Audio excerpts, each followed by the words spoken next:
여러분, 방금 우리 찬양대가 찬양했던 이 찬양의 고백이 저와 여러분의 우리 믿음의 고백 될 수 있게 되기를 간절히 바랍니다. 다른 무엇보다도 우리 머릿돌교회 또 함께 사랑으로 섬겨가며 세워져 갈 때 귀한 믿음의 백성들 가운데, 우리 성도들 가운데 방금 그 찬양의 고백이 그냥 노래로 끝나는 것이 아니라 실제 우리의 삶의 고백이 될 수 있다면 그것만으로도 충분하게 여러분 우리의 삶에 부족함이 없는 하나님의 큰 기쁨과 은혜와 감격이 넘쳐나는 복된 삶이 될 줄로 믿습니다. 같이 한번 저를 따라 믿음을 고백해 보시겠습니다. 주님의 기쁨 되기 원합니다. 여러분, 주님이 기뻐하시면 그것만으로도 여러분 부족할 것이 없거든요. 여러분, 우리 인생 살아갈 때 지금이야 좀 덜하지만 예전에는 그 하늘이 닫히면 이 땅도 결국은 살지 못했잖아요. 무슨 말이냐면 비가 안 내리면 또 하늘에서 내리는 햇빛과 비와 모든 것들이 차단되면, 닫히면 땅은 결국은 죽을 수밖에 없잖아요. 땅은 땅으로만 존재할 수 있는 것이 아니라 하늘이 있어야 땅이 존재할 수 있는 것처럼 지금 여러분 우리는 물론 비가 안 와도 여러분 물론 수도꼭지 틀면 물 나오잖아요. 그렇죠? 비가 가물어도 물 틀면 다 나올 수 있고 우리 생활에 불편함이 없는 것처럼 보이지만 분명한 사실 하나는 우리의 영혼과 우리의 삶은 하늘이 열리고 하늘과 우리의 삶이 연결되어야 우리의 삶에 생명이 넘쳐난다는 것을 꼭 잊지 마시기를 주님의 이름으로 축복합니다. 야곱이 형을 피해서 도망을 가면서 삼촌 라반에게 도망갈 때 그곳에서 사닥다리 가운데 내리시는 하나님, 하늘로부터 자신의 삶의 자리까지 찾아오시는 그 주님을 만나게 되었을 때 그가 소망 가운데 그의 인생길을 소망으로 달려갈 수 있게 되는 것처럼, 또 야복강 가운데 찾아오신 주님, 순간순간마다 그를 찾아와 주시고 만나 주신 주님 때문에, 그 주님의 은혜 때문에 그 영혼이 놀랍게 이스라엘로 주님의 귀한 언약의 통로로 백성으로 살아갈 수 있었던 것처럼 저와 여러분도 마찬가지로 하늘이 열리고 하늘의 은혜와 하늘의 생명이 우리 가운데 부어져야 여러분 우리의 영혼이 살고 우리의 삶의 모든 것들이 주님 기뻐하신 뜻대로 회복되게 될 줄로 믿습니다. 아멘. 예수님께서 여러분 하나님의 나라를 비유로 말씀하시면서 그 밭에 감추인 보화 이야기를 하시잖아요. 그 뭐예요? 밭에 감추인 보화라는 게, 밭에가 보화가 있는데 뭘 찾는 거예요? 뭘 찾죠? 여러분 아마 여기 와룡리 여기 교회 마당에다가 그 다이아몬드 몇 개를 박아놨다고 아마 여러분 한번 이렇게 누가 실제로 갖다 감춰놓고 거기 광고 내면 아마 송천동 사람들 다 몰려올 겁니다. 아니 송천동이 뭐예요? 어디죠? 완주, 군산, 익산 다 찾아와서 뭐 찾아요? 다이아몬드 찾을 거예요. 근데 여러분 우리는 다이아몬드를 찾는 사람들이 아니에요. 다이아몬드가 우리의 생명을, 다이아몬드가 우리의 인생을 복되게 하는 것이 아니고 하나님의 생명이, 하나님의 나라가 우리 가운데 그보다 더 진귀하다는 것을, 귀하다는 것을 믿고 고백하고 누리며 살아가는 사람들이 하나님 나라의 백성들이에요. 여러분 바로 그런 우리의 감격과 기쁨과 소망이 없다면, 기대가 없다면 여러분 이 자리에 앉아 계신 것이 손해예요. 손해. 그러실 거면 그냥 여러분 돌아가시기 전에 예수님 믿고 천국 가시면 되죠. 뭐하러 여기 앉아 계세요? 그게 아니란 말이에요. 여러분 하나님께서는 친히 하나님의 나라를, 하늘을 맛보며 살아갈 수 있도록 우리를 초청해 주시고 불러주신 거예요. 그게 믿음의 삶이에요. 그래서 우리는 이 땅에서 다른 거 파내는 것이 아니고, 물론 건강도 필요하고 돈도 필요하고 형통도 필요하고 성공도 필요하고 많은 것들 필요하겠지만 우리는 뭘 파고 뭘 발견하고 뭘 찾고 뭘 캐고 살아가는 사람들이면 잊어서는 안 되냐면 하나님의 나라를 발견하기 위해서, 얻기 위해서 소망하며 가는 사람임을 여러분 우리는 잊지 말아야 될 줄로 믿습니다. 그게 바로 우리 믿음의 백성들의 정체성이에요. 우리가 뭔가 믿음으로 살아가는 사람, 교인들이 뭔가, 성도가 뭔가, 교회 다닌 사람이죠. 주일날마다 예배드린 사람이죠. 그래서 뭐 어쩌라고요?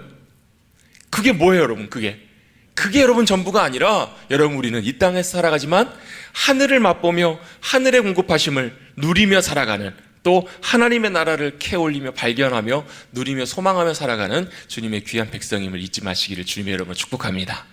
밭에 감추인 보화를 발견하고 그 사람이 그게 자기 땅이 아니잖아요. 그래서 어떻게 해요? 자기 소유를 다 팔아요.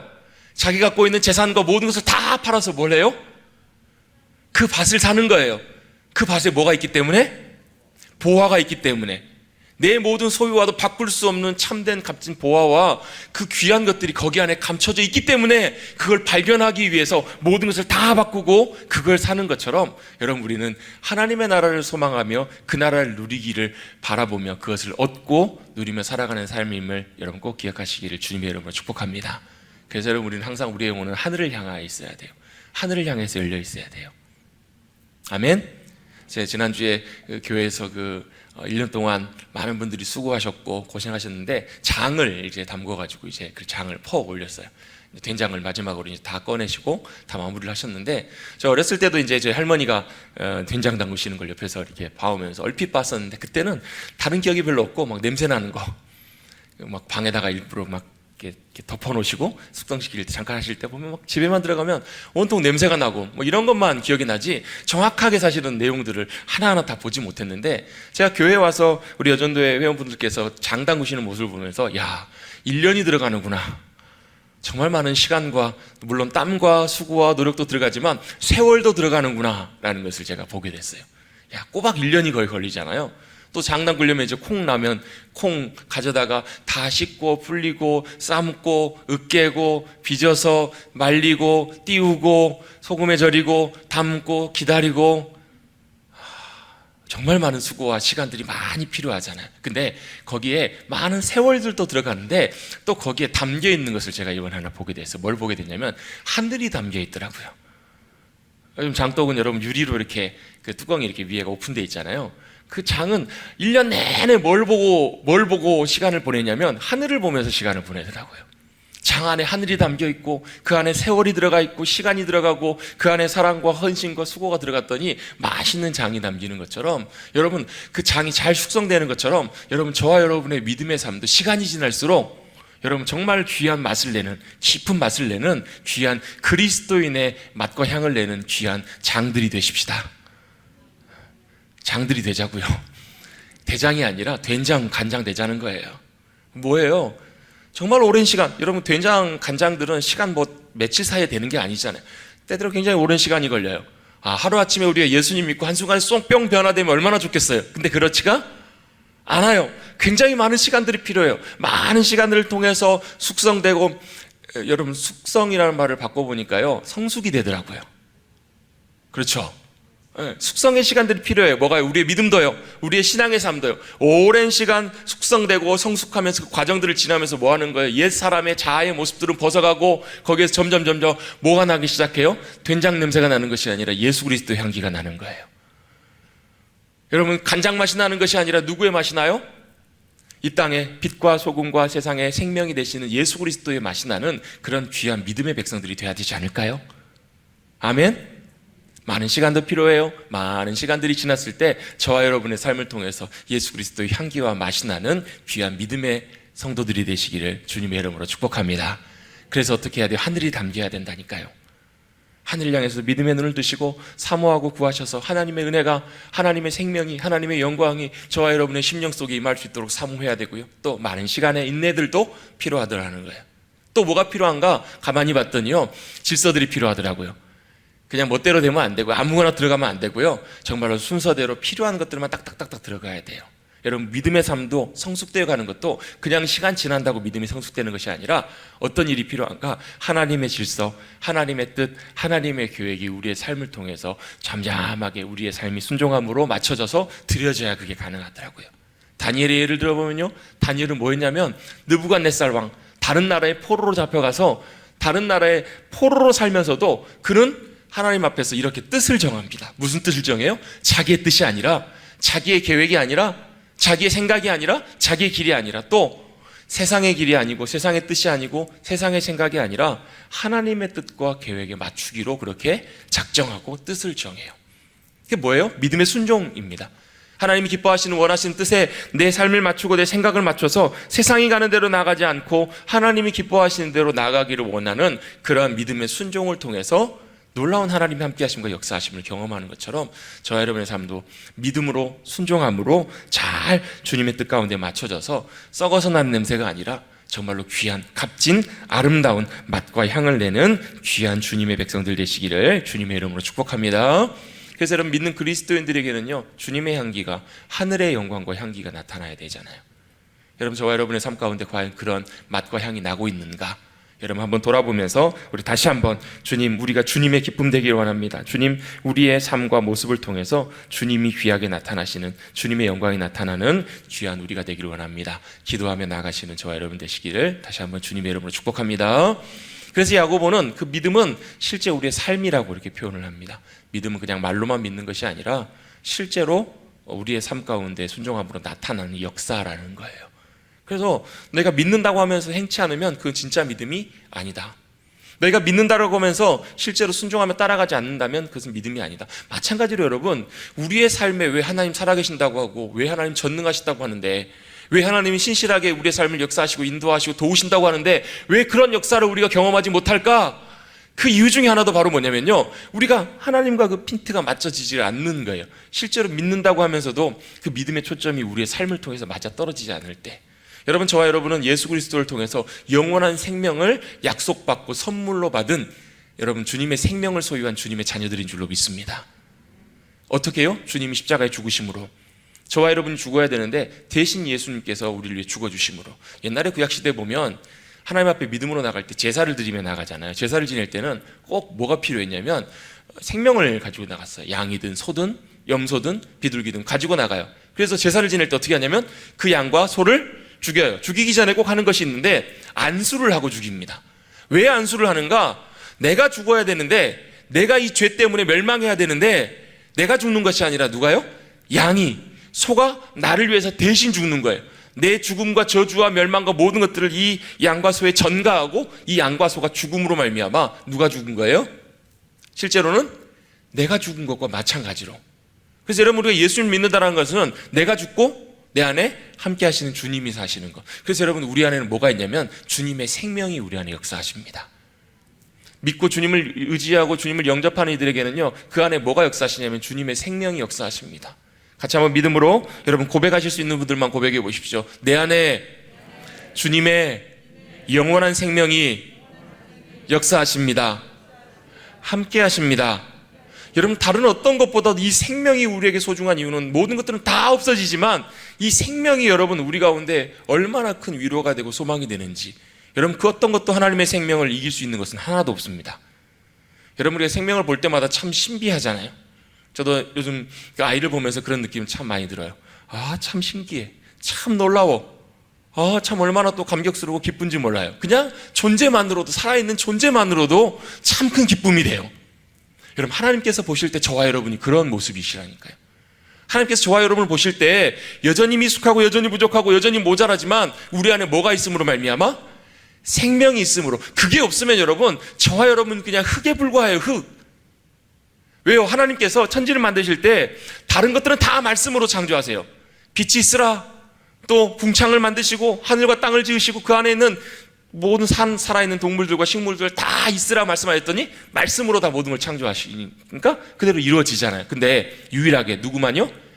아담만 하나님께서 어떻게 만드시냐면 손으로 흙으로 빚어 만드세요. 근데 흙으로 만드신 그 존재가 사람이 아니라, 살아있는 존재가 아니라 그 안에 뭐가요? 하나님의 생영이 그 안에 불어넣어질 때 그 아담이, 그 존재가 살아있는 존재가 된 거예요. 그 무슨 말이냐면 그것은 생명이 하나님께 있기 때문에 하나님과 연결된 존재가 되는 거라는 얘기예요. 여러분, 놀라지도 않으시네요. 무슨 얘기예요? 여러분, 그 생명이 저와 여러분의 생명이 아니라 하나님의 영원한 생명이 우리 안에 들어옴으로 말미암아 저와 여러분이 살아있는 존재가 됐다니까요. 여러분, 저와 여러분 그냥 호흡 끊기면 그냥 죽는 거예요, 여러분. 근데 죽어도 죽음이 우리를 영원토록 멸망시킬 수 없는 이유는 우리 안에 육신의 죽음을 뛰어넘는 하나님의 생명이 함께 하시기 때문에라는 거예요. 여러분, 그것만으로도 여러분 우리의 인생은 충분히 가치 있고 충분히 대단하고 충분히 감사할 것들이 넘쳐나는 거예요. 넘쳐나는 인생임을 여러분 꼭 기억하시기를 간절히 바랍니다. 그 생명을 주시려고, 죄로 인해서 그 생명이 끊어져 버린 우리에게 그 생명 다시 주시려고 주님께서 예수 그리스도를 통해서 이 땅에 오시고 예수 그리스도를 통해서 그 생명의 길을 열어주시고 내 안에 예수님을 모신 자가 영원한 생명을 누리고 살아가는 자들이라고 주님 분명히 말씀하세요. 여러분, 저와 여러분 안에 예수님을 나의 구주로 영접하시고 모시고 여러분 안에 예수님이 계심을 여러분 믿으십니까? 믿으시는 분은 여러분 동시에 똑같이 믿으시고 고백하십시오. 내 안에 영원한 생명이 있습니다. 하나님의, 그냥 그렇게 믿으시라고요. 하도 많이 이렇게 제가 같이 따라해 봅시다를 많이 하셔가지고 그냥 자동으로 이제 저 여러분 안에 무슨 생명이 있냐면 그냥 생명이 아니라, 사람의 생명이 아니라, 잠시 있다 없어지는 생명이 아니라 영원하신 하나님의 생명이 우리 가운데 함께 하신다니까요. 그것만으로도 여러분 우리의 인생은 충분히 가치 있고 충분히 귀한 삶임을 꼭 기억하시기를 주님의 이름으로 축복합니다. 그 귀한 삶을 우리에게 선물로 허락해 주셨어요. 그럼 중요한 건 뭔가? 내가 하나님의 자녀가 되고 영원한 생명을 누리며 살아가는 존재가 되었는데 그것을 우리가 어떻게 해요? 실제 우리의 삶의 자리에서 누리며 살아가는 것이 필요하다라는 거예요. 왜 하나님 살아계신다고 하고 하나님 나 사랑하신다고 하고 하나님 나를 삶을 여전히 인도하신다고 하는데 왜 우리의 삶에 그런 역사들이 나타나지 않는가? 이제 구체적으로 저와 여러분의 삶 속에 여러분 그 하나님의 생명이 녹아내려야 되고요, 하나님의 영광과 은혜가 우리의 삶 속에 배어들어야 되고요, 그래서 뿌리 박히고 자라가고 열매 맺는 귀한 삶으로 나오도록 주님이 저와 여러분을 초청하고 계시는 거예요. 그게 바로 뭐예요? 우리의 삶의 영적인 성장이고 성숙이고 변화라는 거예요. 저와 여러분의 삶에 그런 귀한 믿음의 열매들이 맺혀지시는 귀한 생명나무들이 되시기를 주님의 이름으로 축복합니다. 귀한 포도나무의 열매가 생명으로 생명 되신 하나님으로부터 맺혀지는 것처럼 저와 여러분의 삶에 그 생명의 열매들이 맺혀지기를 주님은 기대하시고 기뻐하고 계신다라는 거예요. 그 생명의 열매들은 내가 맺는 것이 아니라 내가 주님 안에 거하고 주님이 내 안에 역사하시기 시작하실 때 나타나는 놀라운 열매예요. 할렐루야. 그 열매들이 맺혀지는 삶으로 주님 초대하고 계세요. 그래서 야고보는 그 열매들 중에서 귀한 부분 중에 중요한 부분 중에 하나를 뭐라고 설명하고 있냐면 우리에게 바로 우리의 언어, 말, 혀의 말이라고 설명하고 있어요. 그래서 야고보서에 보면 행함이 있는 믿음을 강조하면서 우리에게 굉장히 여러 번 반복해서 말씀하고 있는, 굉장히 강조하고 있는 부분이 있는데 바로 뭐냐면 말이에요. 말. 여러분, 말은 단순히 그냥 하는 말에만 그치는 것이 아니라 말은 그 사람의 인격을 담기도 하고요, 그 사람의 성품과 그 사람의 생각과 가치관을 나타내는 데도 귀하게 사용되는 통로이기도 해요. 심지어는 우리의 영혼의 모습들을 나타내는 데도 이 언어라는 것들이 또 귀하게 검증되기도 하기 때문에 그렇다는, 그 사람의 말을 들어보면, 그 사람의 혀와 입술의 말을 보면 그 사람이 어떤 사람인지 어느 정도 알 수 있어요. 그래서 야고보는 뭐라고요? 조심하라는 거예요. 내 혀와 말을 주의하라, 조심하라. 아무도 쉽게 그 혀를 길들일 수 없기 때문에 그 혀에 재갈을 물리고 조심하라. 그 말을 통해서, 그 입술을 통해서 야고보가 우리에게 전해주기를 원하는 것은 믿음의 고백들이 터져나오기를 원하시는 거예요. 여러분, 저와 여러분의 입술들이 온전하게 변화되어서 하나님의 생명과 주님이 기뻐하시는 귀한 일들을 선포하며 믿음 가운데 나아가는 귀한 복된 입술이 되시기를 다시 한번 주님의 이름으로 축복합니다. 오늘 본문을 통해서도 야고보가 두 가지 우리의 언어에 대한, 말에 대한 부분을 강조하고 있는데요, 첫 번째는 뭐에 대한 부분을 강조하고 있냐면 비방하지 말라라고 말씀을 하고 있어요. 비방에 대한 부분이고요, 두 번째는 뭐에 대해서 말씀하고 있냐면 자랑하지 말라, 자랑에 대한 부분을 언급하고 있어요. 둘 다 여러분, 물론 비방과 또 자랑이 다른 여러 가지 성격들을 갖고 있지만 분명한 것은 이 두 가지는 다 말을 통해서 주로 나오는 것들이에요. 우리 입술을 말을 통해서 나오는 것들인데 뭐 하지 말라라고 말씀하시는가? 바로 비방하지 말라, 여러 번 걸쳐서 강조하고 굉장히 강하게 언급하고 있는 이유가 무엇인지를 우리 한번 잠깐 살펴보려고 합니다. 여기서 형제들을 비방하지 말라, 11절입니다. 우리 11절 말씀 다 같이 한 목소리 한번 같이 한번 읽어보겠습니다. 시작.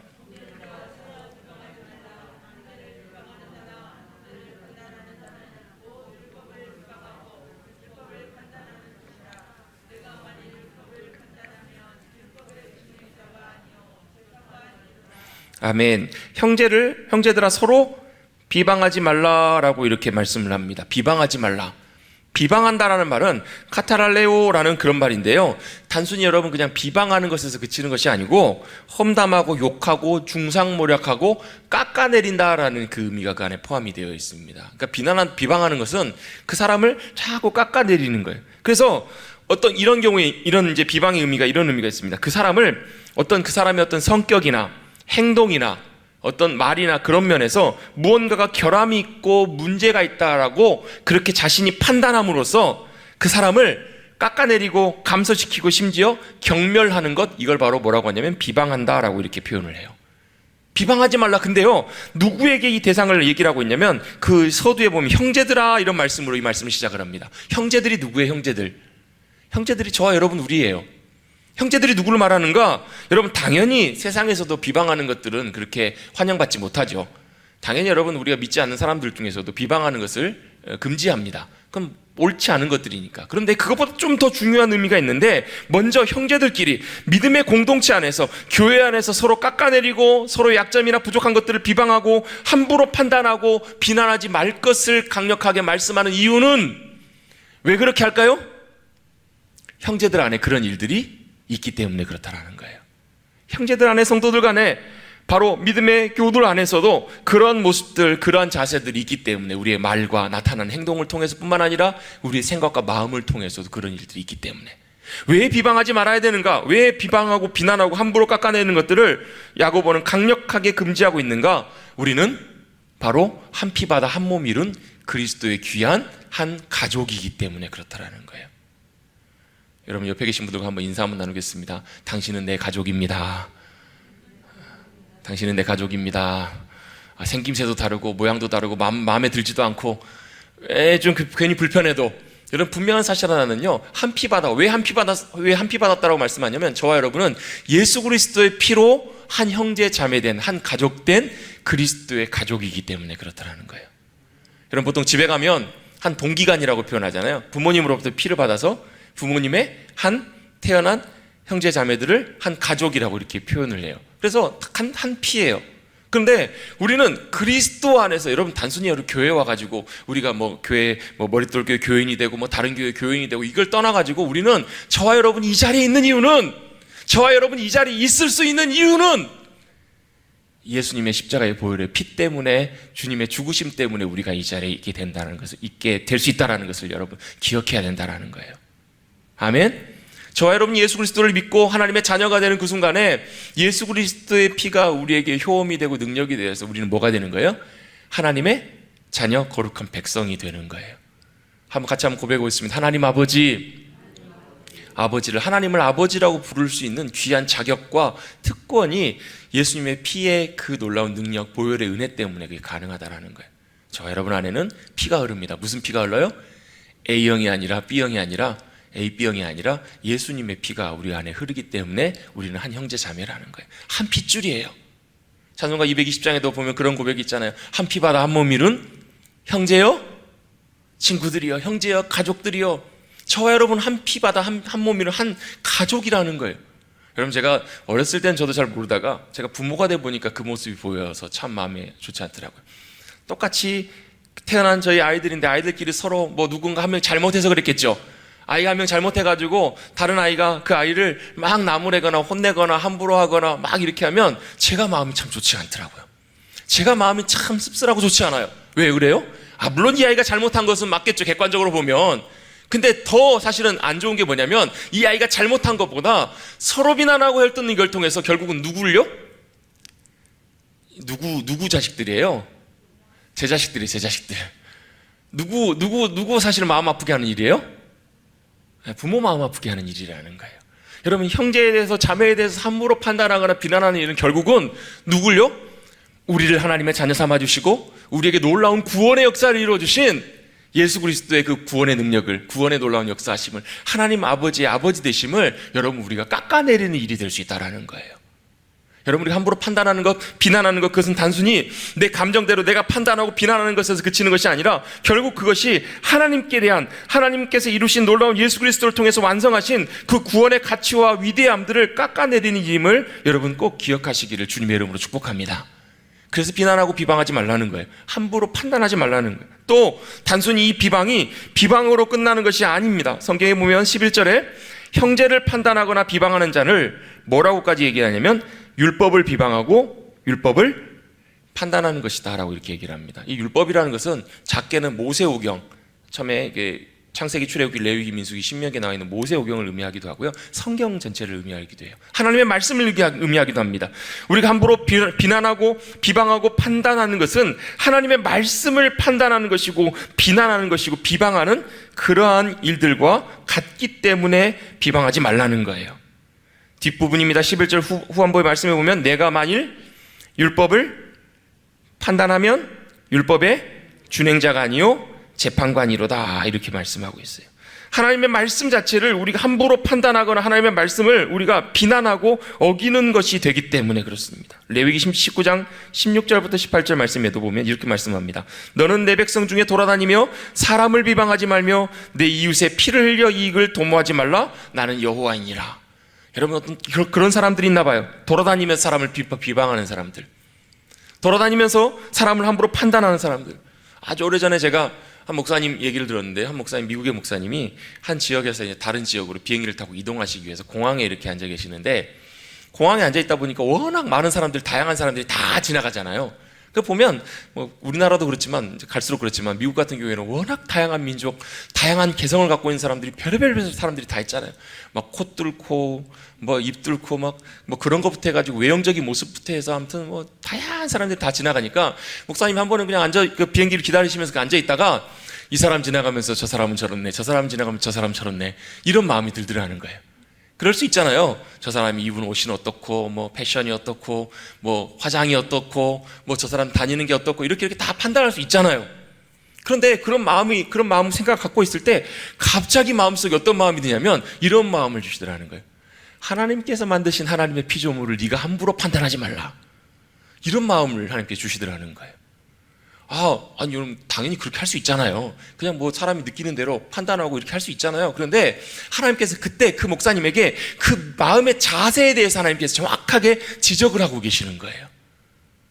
그 비난하는 것들이 그냥 단순히 거기서 비난해서 그치는 것이 아니라 하나님께서 만드신 피조물에 대해서 우리가 함부로 판단하는 것이고, 뿐만 아니라 돌아다니면서 사람을 비방하거나 함부로 우리가 판단하는 것들, 그 자리를 떠나서 어디로 돌아오라고 주님 말씀하시냐면 내 이웃을 자신과 같이 사랑하라, 이 말씀 가운데 우리가 돌아오기를 주님은 원하고 계시는 거예요. 여러분, 우리가 함부로 비난하고 비판하고 판단하는 것, 함부로 정죄하는 것, 그것은 당연히 내 이웃을 내 몸처럼 사랑하라고 말씀하시는 그 하나님의 말씀을 내가 함부로 대하고 어기는 거예요. 여러분, 우리는 법을 만드는 사람도 아니고 법을 판단할 수 있는 사람도 아닙니다. 12절 말씀입니다. 입법자와 재판관은 오직 한 분이시라는 거예요. 자, 법을 만드시는 분도 누구세요? 여러분, 저와 여러분에게도 다 법이 있습니다. 어떻게 알아요? 그런 법이 어디 있어? 그렇잖아요, 여러분. 누군가가 이렇게 불편하게 하거나 누군가가 이렇게 무슨 일 겪다가 보면 문제가 생기면 뭐라고 그래요? 그런 법이 어디 있냐고. 그런 법이 어디 있긴 어디 있어요. 거기 있잖아요. 여러분, 사람마다 다 자기 자신의 법들이 다 있어요. 그런데요, 그것이 진짜 법이 아니고 진짜 생명의 법은 누구에게 있냐면 하나님께서 있다라는 거예요. 하나님께서 그 법을 만드시는 분이시고 하나님께서 그 법과 기준을 정하시는 분이세요. 여러분, 바로 그게 여러분 선악과 사건이거든요. 선악과는 다른 것이 아니고 그 법을 누가 만드시고 그 기준을 누가 정하시냐면 하나님께서 정하시는 일이라는 거예요. 법을 정하시는 분, 만드시는 분이 하나님이시기 때문에 우리가 거기에 대해서 함부로 왈가왈부하지 않는 것, 그게 바로 선악과를 따먹지 않는 거예요. 여러분, 하와가 뱀의 꼬임을 빠져가지고 선악과를 따먹게 되잖아요. 그때 하와가 그 뱀이 하와에게 가서 뭐라고 유혹을 하냐면 네가 그 열매를 먹으면 하나님처럼 되리라, 하나님처럼 될 거라는 얘기. 이 선악과 사건의 본질은 뭐냐면 그냥 단순히 열매 하나 따먹고 말고 이게 문제가 아니라 하나님 자리에 내가 가 있는 것이 문제라는 거예요. 하나님 자리에 내가 가겠다라는 거예요. 내가 입법자가 되고 내가 재판관이 돼서 내가 내 법과 내 기준대로 내가 재판하고 판단하겠다라는 거예요. 그걸 성경에서는 죄라고 얘기를 합니다. 그게 바로 죄된 본성이라고 얘기를 해요. 그 자리를 떠나라는 거예요. 그 자리에 거하지 말라, 그 자리를 버리라라고 야고보는 강하게 우리에게 권면하고 있는 거예요. 왜냐하면 그 자리에 거할 때 우리는 죄 가운데 거하는 거기 때문에. 여러분, 함부로 사람 비난하거나 비방하거나 판단하거나 정죄하지 마십시다. 왜요? 그게 바로 죄라고 성경은 우리에게 분명히 말씀하세요. 그것이 바로 죄라는 거예요. 문제는 이것이에요. 그 죄 가운데 우리가 있으면 그냥 단순히 괜찮은 것처럼 보이고 뭐 남이 뭐라고 안 하는데 뭐 어때? 라고 얘기하기 쉽지만 여러분, 그 죄를 통해서 뭐가 들어오냐면 어둠의 권세와 사탄이, 악한 영의 권세가 우리 가운데 역사할 수 있다는 거예요. 여러분은 항상 죄에도 넘어질 수 있고요, 우리는 죄 가운데 들어갈 수도 있어요. 그런데 빨리 그 자리를 돌이키고 나와야 되는 이유가 있습니다. 전에도 예전에 제가 말씀 나누면서 한번 몇 번 이렇게 언급한 적이 있는데요, 믿는 그리스도인들 안에도 귀신이 역사할 수 있을까? 믿는 그리스도인 안에도 사탄이 우리 안에 역사할 수 있을까 없을까? 이 문제를 가지고 물론 여러 신학자들이나 여러 많은 분들이 다 의견이 좀 달라요. 근데 저는 개인적으로 그렇게 생각을 합니다. 여러분, 그리스도인 안에는, 빛이신 주님 안에는, 빛 안에는 어둠이 함께 할 수가 있어요 없어요? 없어요. 여러분, 빛이신 주님이 그곳 가운데 함께 하시면 어둠은 함께 그 가운데 공존할 수가 없어요. 그런데 어둠이 함께 할 수 있는 방법이 있습니다. 빛을 가리면 돼요. 그늘이 생기면 돼요. 빛이 가려지면 거기에 뭐가 임하냐면 어둠이 찾아올 수 있는 거예요. 그럼 어떻게 하면 돼요? 다시 어둠을 내쫓기 위해서는 어둠아 왜 물러가라 이런다고 어둠이 물러가는 것이 아니에요. 어떻게 해요? 여러분, 보통 보면 뭐 이렇게 오래된 곳에 이렇게 뭔가 이렇게 덮어져 있다가 덮어져 있는 것들을 걷어내면 무슨 일이 벌어져요? 난리가 나죠. 무슨 난리요? 그 빛을 싫어하는 벌레들이 거기 다 밑에서 기생하고 있다가 생존하고 있다가 그걸 쫙 걷어가지고 뭐가 비춰지면? 빛이 쫙 비춰지면 그 벌레들은 싹 사라져요. 다 도망가요. 왜 그래요? 빛을 무서워하기 때문에, 싫어하기 때문에 그래요. 여러분, 우리 안에 귀신이, 어둠의 권세들이 역사할 수 있는 길과 방법이 있습니다. 바로 뭐냐면 우리가 빛을 가리면 돼요. 우리 안에 죄가 우리를 덮으면, 사단이 기뻐하고 어둠의 권세들이 기뻐하는 일들 가운데 우리가 거하게 되면 그것이 여러분 거기서 그냥 그치는 것이 아니고 죄에서 그치는 것이 아니라 그 뒤에 역사하는 어둠의 권세들과 사단의 영향력들이 우리 안에 작용할 수 있다는 거예요. 그래서 빨리 그 자리를 벗어나라는 거예요. 빨리 그 자리를 버리고 주님께로 다시금 돌이키고 주님의 영광의 빛이 그 가운데 다시 비춰지기 시작하면 그 가운데 어둠이 떠나가고 매여 있었던 모든 권세들이 풀어지고 깨어지는 역사를 경험하게 돼요. 여러분, 우리도 여러분 죄 가운데 매여 있는 모든 것들로부터 끊고 주님의 놀라운 은혜 가운데 자유케 되시는 우리 귀한 성도님들 되시기를 주님의 이름으로 축복합니다. 내가 예수 믿고도 내가 예수님과 동행하며 산다고 하면서도 여전히 계속 매여 있는 죄의 영역들이 있어요. 그 중에 하나가 바로 뭐냐면 함부로 상대방을 비난하고 판단하고 정죄하는 것들. 여러분, 혹시라도 그런 자리에 계신 분들 계신다면 여러분, 오늘 이 시간을 통해서 그 자리를 여러분 떠나시기를 주님의 이름으로 축복합니다. 주님 앞에 믿음으로 고백하십시오. 주님, 제 안에 그런 자세들, 그런 태도들이 있었다고. 내가 함부로 판단하지 않고 내가 하나님 자리에 앉지 않고 주님이 그 자리에 계시라고 여러분 믿음으로 돌이키셔서 여러분 속히 그 자리를 떠나시고 그 모든 어둠의 권세와 사단과 악한 영의 영향력들로부터 자유케 되시는 저와 여러분 되시기를 주님의 이름으로 축복합니다. 그 자리를 빗나가셔야 돼요. 여러분, 어떤 분들 중에서는 그런 매임 가운데 있으신 분들이 계세요. 굳이 꼭 비방이 아니더라도, 비방과 비난이 아니더라도 우리 안에 하나님이 기뻐하시지 않는 일들, 내가 하나님 계셔야 되는 그 자리에 앉아 있어서 내가 주인 되어 살아갈 때 매여 있는 경우, 막혀 있는 경우들을 보게 돼요. 가정 가운데, 개인적으로, 또 어떤 분들은 그게 건강으로 오시는 분들 계시고요. 어떤 분들 같은 경우에는 그게 관계 문제를 통해서 오시는 분들도 계세요. 근데 여러분, 그 문제 해결한다고 그 문제 풀리지 않습니다. 건강, 여러분 병원 가서 치료받는다고 그 문제 해결되지 않아요. 뭐가 풀려야 되는가? 내 묶여있는 어둠의 권세로부터 주님의 능력이 임하셔서 우리를 자유케 해주셔야 그게 가능해져요. 할렐루야. 여러분, 우리 성도들 가운데 그런 매임 가운데 있는 분들 계시다면 여러분 속히 그 결박들을 끊으시고 나는 이제 그것과 상관없다. 예수님이 나를 붙잡아 주신다. 나를 붙드시고 인도하신다. 그 자리로 온전하게 자유케 되시는 귀한 자리에 나오시는 저와 여러분 되시기를 주님의 이름으로 축원합니다. 함부로 여러분 비난하고 비판하고 정죄하는 그 자리는, 그거는 바로 내가 입법자와 재판장 되시는 하나님이 앉아 계셔야 되는 자리에 내가 있다라는 것, 내가 앉아 있을 수 있다. 여러분, 이게요 왜 이렇게 야고보가 강조를 하고 있냐면 이게 저와 여러분의 죄된 인간의 본성이기 때문에 그래요. 저와 여러분이 죄인이기 때문에 끊임없이 이 자리 가요. 무슨 자리요? 하나님 계셔야 되는 그 자리에 우리가 올라간다니까요. 저와 여러분이 올라간다니까요. 이런 말씀 꼭 기억하셔서 그 자리에 앉으려고 할 때마다 아이고, 이 자리 내 자리가 아니지. 같이 한번 고백해 보겠습니다. 이 자리는 내 자리가 아닙니다. 주님이 계셔야 되는 자리입니다. 여러분 꼭 그렇게 믿음으로 고백하시고 여러분 비방하고 정죄하고 남을 깎아내리는 그 자리에서 속히 떠나셔서 그 모든 것들을 하나님께 맡기시고 하나님이 판단하시고 하나님께서 판결하시는 그 자리 가운데 나가실 수 있는 저와 여러분 승리하는 귀한 믿음의 백성들 되시기를 주님의 이름으로 축복합니다. 두 번째로 야고보가 주의하라고 하는 것 중에 하나가 바로 뭐냐면, 이 첫 번째가 비방이었다면 두 번째는 자랑입니다. 자랑. 아니, 자랑하는 게 뭐가 문제예요? 자랑도 할 수 있죠. 근데 이게 문제예요. 16절입니다. 우리 16절 말씀 같이 한번 읽어보겠습니다. 16절 시작. 이제도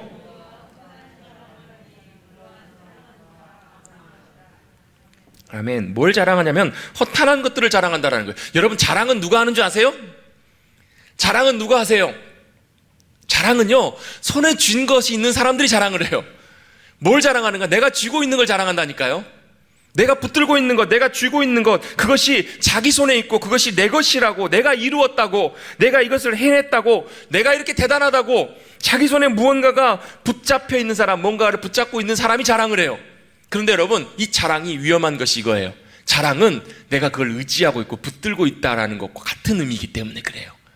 내가 뭔가를 자랑하고 있다면 내가 그걸 붙잡고 있는 거예요. 의지하고 있는 거예요. 그런데 여러분, 우리가 예수님 믿고 변화된 다음에 여러분 왜 이 자랑이 여러분 심지어는 죄고 악한 것이라고까지 말씀하시는가? 그 이유가 있어요. 왜냐하면 내가 쥐고 있는 것은요 영원하지 않아요. 내가 쥐고 있는 것은 사실 대단해 보이지만 대단한 것이 아니라는 거예요. 왜 대단한 것이 아닌가? 오늘 야고보는 한 가지 예를 듣는데요, 한 사업하는 사람이, 비즈니스맨이, 장사하는 사람이 이렇게 하는 거예요. 내가 오늘 이 지역에 가서, 이쪽에 가서 이렇게 한 1년 동안 장사해가지고 이득을 남기리라, 이렇게 생각하고 계획한다라는 거예요. 사업하시는 분들은 그런 그 아이디어들, 생각들과 계획들이 굉장히 많으시잖아요.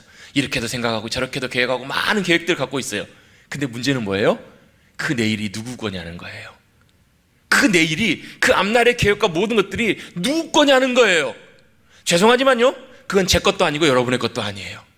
저와 여러분이 계획하고 또 붙잡고 또 누리고 얻었던 모든 것들이, 손에 쥐고 있는 모든 것들이, 자랑하고 싶은, 자랑하는 그 모든 것들이 여러분 저와 여러분의 것이 아니라고 성경은 분명히 말씀하세요.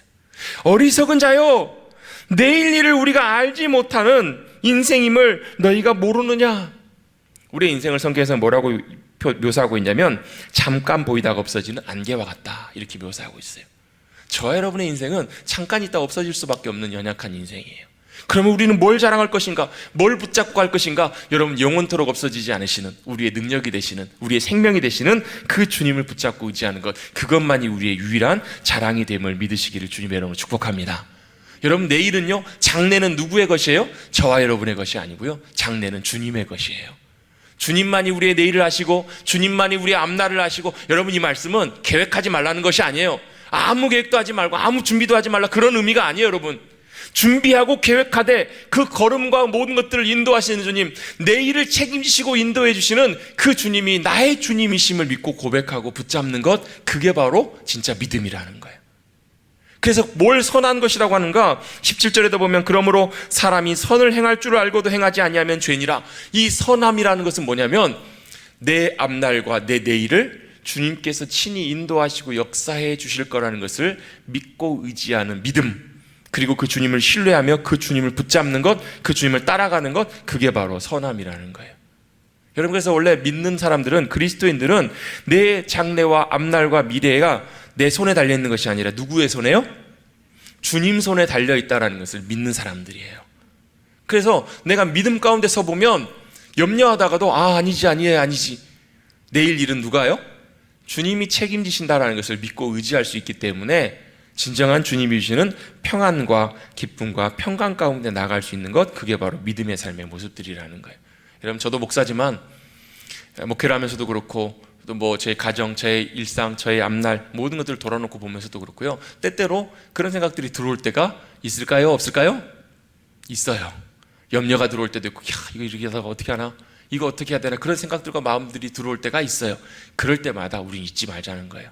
단순히 여러분 자랑하는 것에서 그치는 것이 아니라 내가 붙잡고 있는 그 주님이 어떤 분이신지, 그 주님이 내 내일을 책임지시고 그 주님이 나의 삶을 어떻게 인도해 가실 것이며 그 주님이 나의 삶을 통해서 어떻게 역사하실 것을 우리가 믿음 가운데 의지하고 붙잡고 내 손에 쥔 것, 내 손에 자랑할 것, 유일하게 그 주님만 붙잡고 살아가면 여러분, 그 주님이 우리의 삶을 가장 선하고 귀한 것들로 인도해 주실 줄로 믿습니다.